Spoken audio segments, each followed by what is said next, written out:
I carry my pain in a private box, tucked deeply in my pocket, or balanced precariously across my shoulders as it swells and demands even more room to expand.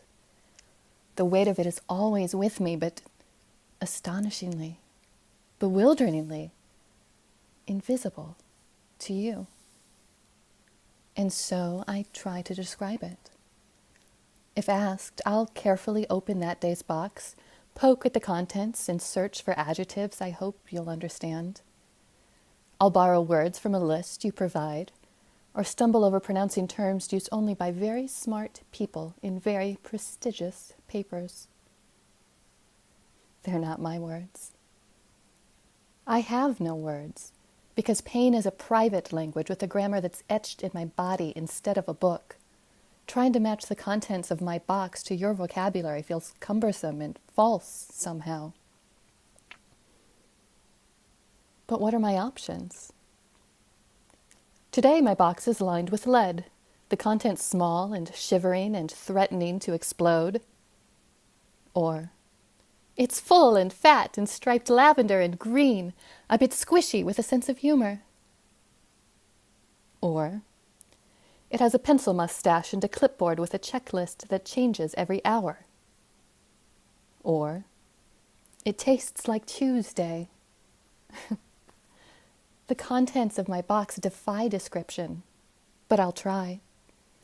I'll say cold, meaning my bones are bitter and likely to shatter and my limbs encased in barbed wire composed of liquid nitrogen. I'll wonder if instead you picture a brisk winter morning. I'll say allodynia, proud of my expanding vocabulary, yet wondering if you truly realize that silk can stab and the transition between skin and air can be excruciating, filled with fire and shrapnel and shards of broken glass. I'll try to describe the contents, because someone once promised me that if I can just find the right words, you might help relieve me of this box, discover a way to carry it for me, even if only for a little while.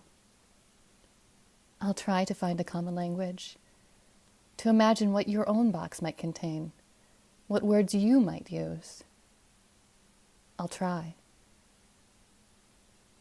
But also, sometimes, I just need you to affirm that my invisible box exists, its contents known to me alone.